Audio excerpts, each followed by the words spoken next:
Dans le thème « L'appel d'Abraham », présentation du chapitre 5. Étude présentée dans The Present Truth le 4 juin 1896. Sous-titre: L'Alliance. Le chapitre 5 de la Genèse contient le premier récit de l'alliance faite avec Abraham. Ouvrez les guillemets. La parole de l'Éternel fut adressée à Abraham dans une vision, et il dit: Abraham, ne crains point. Moi, je suis ton bouclier et ta très grande récompense. Fermez les guillemets. Version Darby. Notez que Dieu affirma qu'il est lui-même la récompense d'Abraham.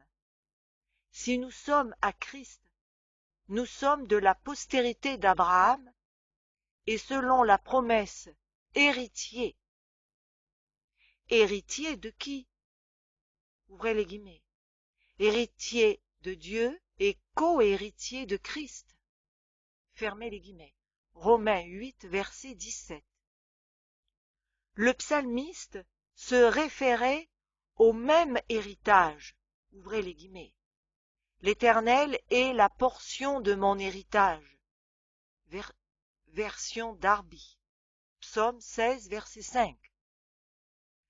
Nous avons ici un autre argument qui met en relation le peuple de Dieu avec Abraham.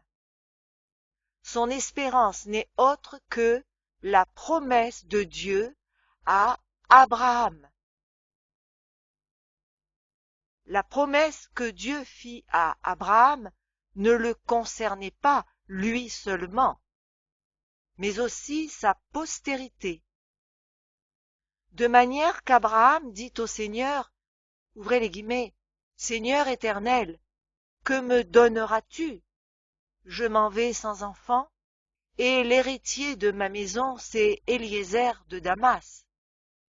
Et Abraham dit, voici, tu ne m'as pas donné de postérité, et celui qui est né dans ma maison sera mon héritier. Fermez les guillemets. Genèse 15, versets 2 et 3. Abraham ne connaissait pas le plan du Seigneur. Il connaissait la promesse et y croyait.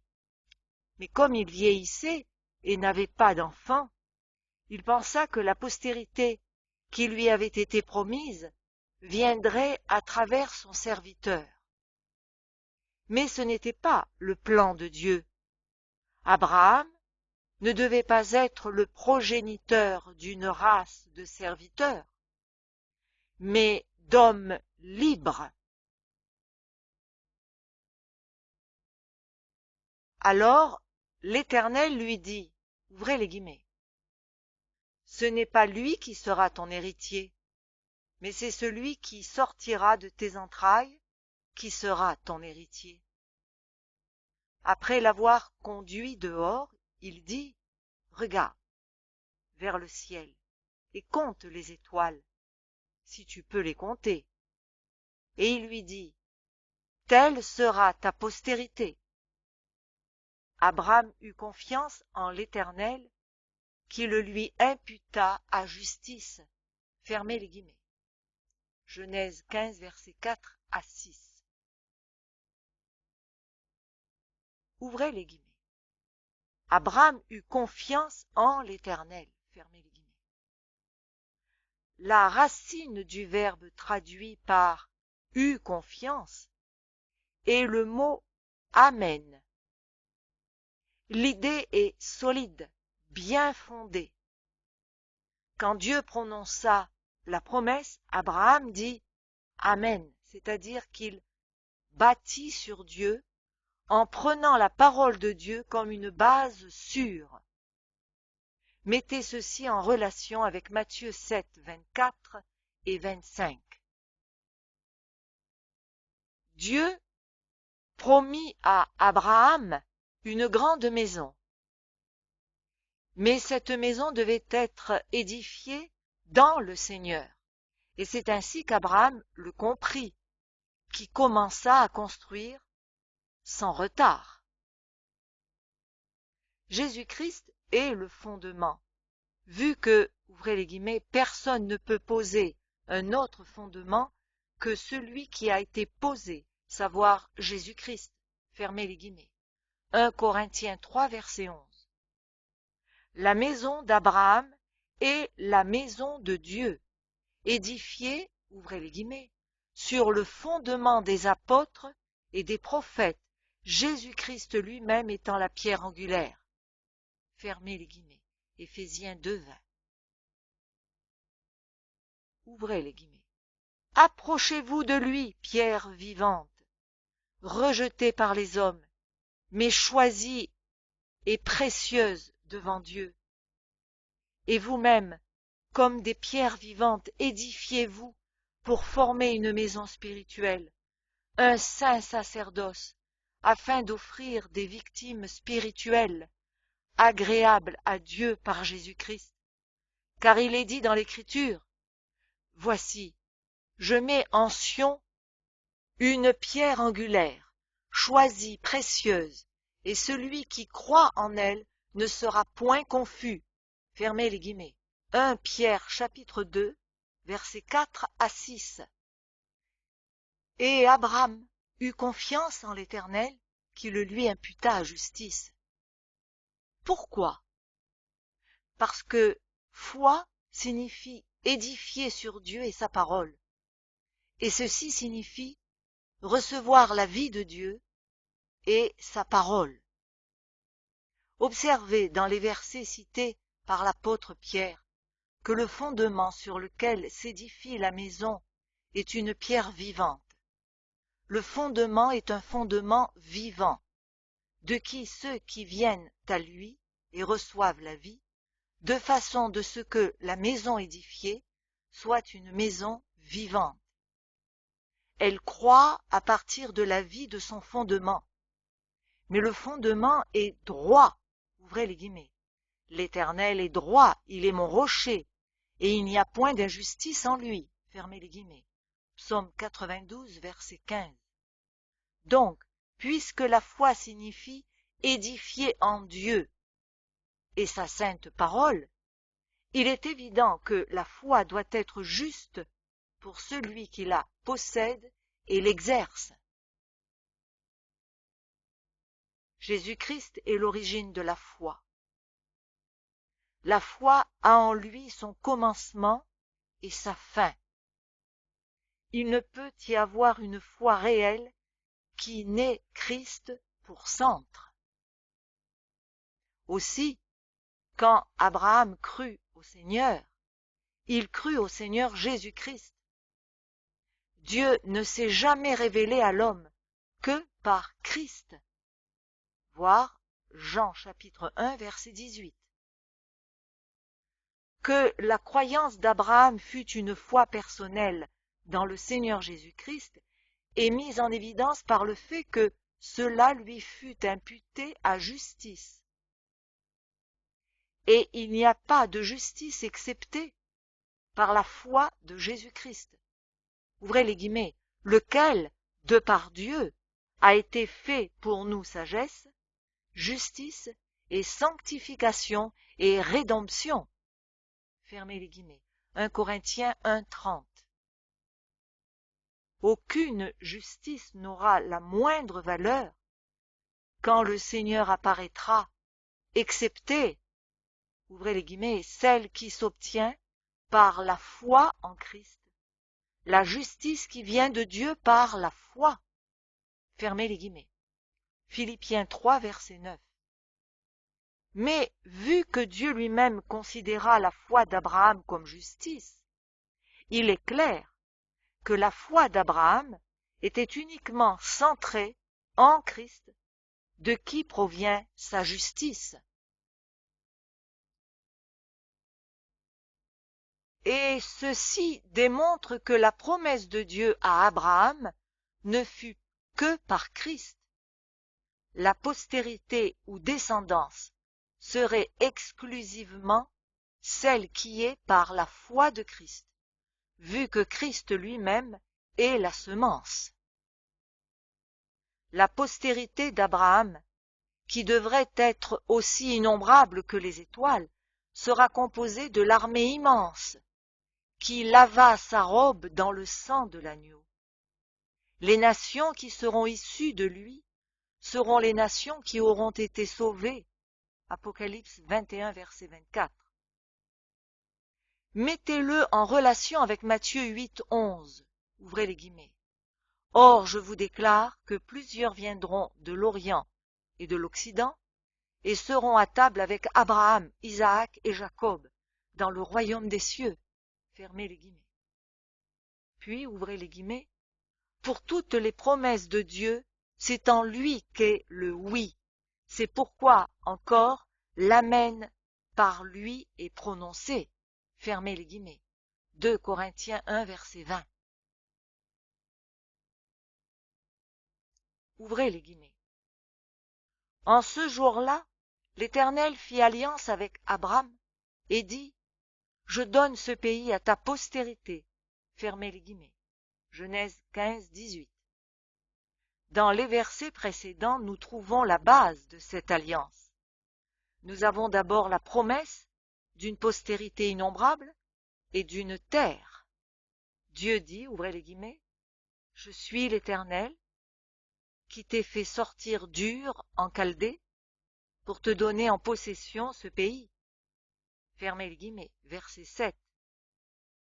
Il est nécessaire de se souvenir de ce verset à la lecture du verset 18, parce que dans le cas contraire, nous pourrions avoir l'impression erronée qu'il y eut quelque chose, entre guillemets, la terre, qui a été promis seulement aux descendants d'Abraham, sans lui.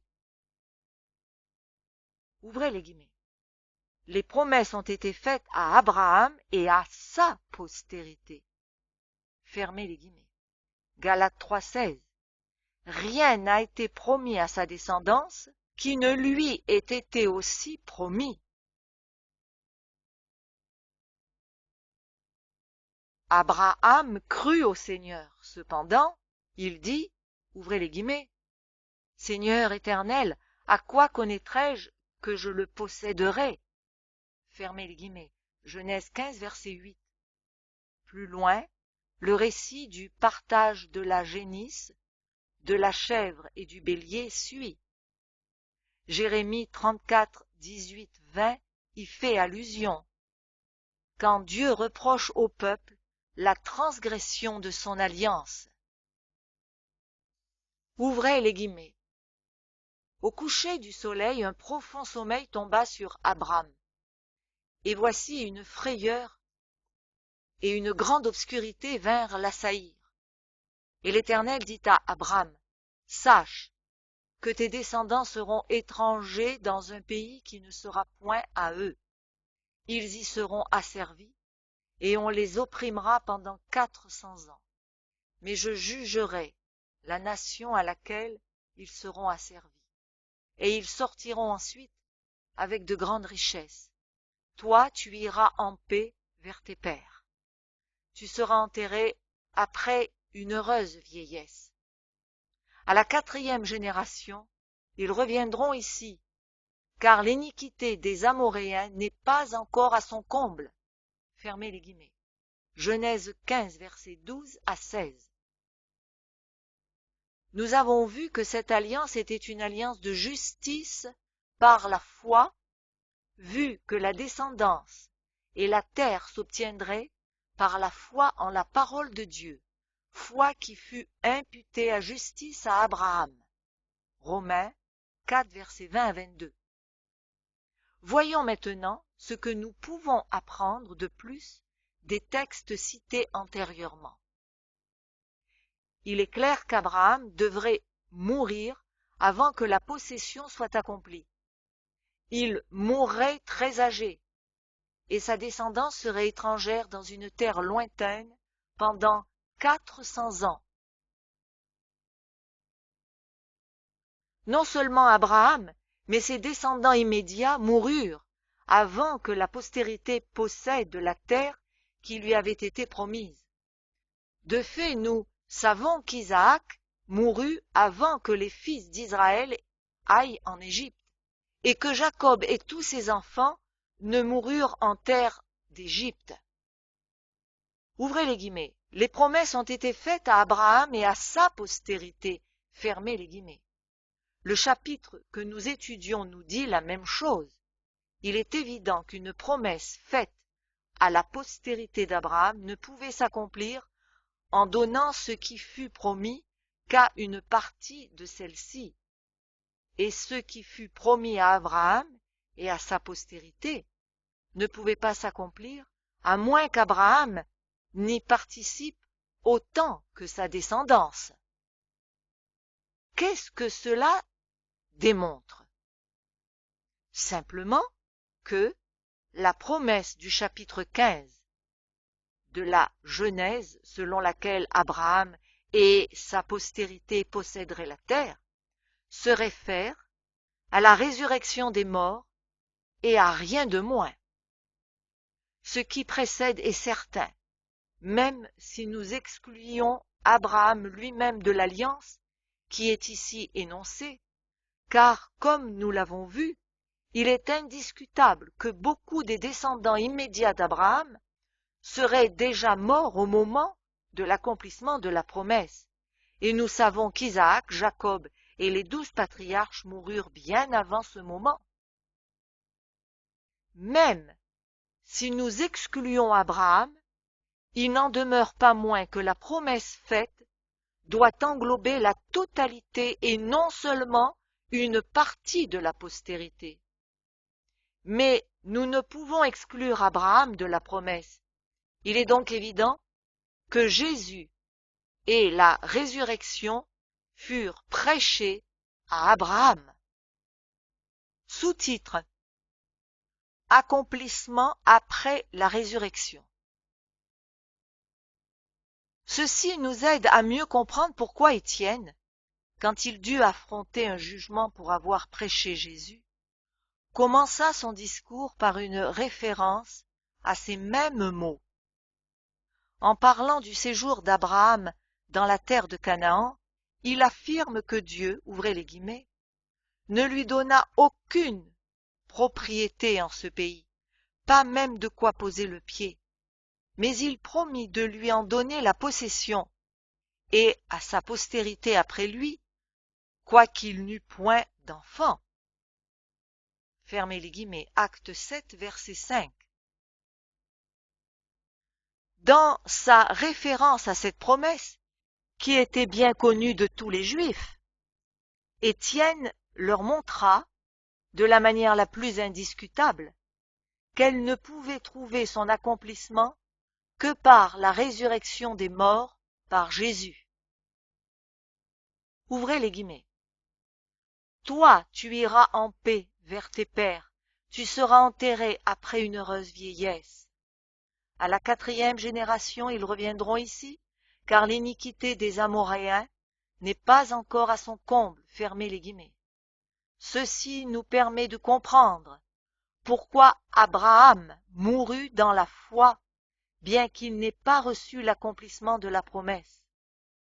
S'il avait espéré la recevoir dans cette vie, à l'approche de sa mort, il aurait été déçu de ne pas l'avoir vue. Mais Dieu lui a dit clairement qu'il devrait mourir avant d'en voir l'accomplissement. Donc, vu qu'Abraham crut en Dieu, il est clair qu'il comprit la résurrection et qu'il y crut. La résurrection des morts, comme nous le verrons, fut toujours le centre de l'espérance de tout fils authentique d'Abraham. Mais nous apprenons quelque chose de plus. À la 4e génération, ou après les 400 ans, sa descendance devait être libérée de l'esclavage dans la terre promise. Pourquoi ne purent-ils pas déjà posséder la terre? Parce que l'iniquité des Amoréens n'était pas arrivée à son comble.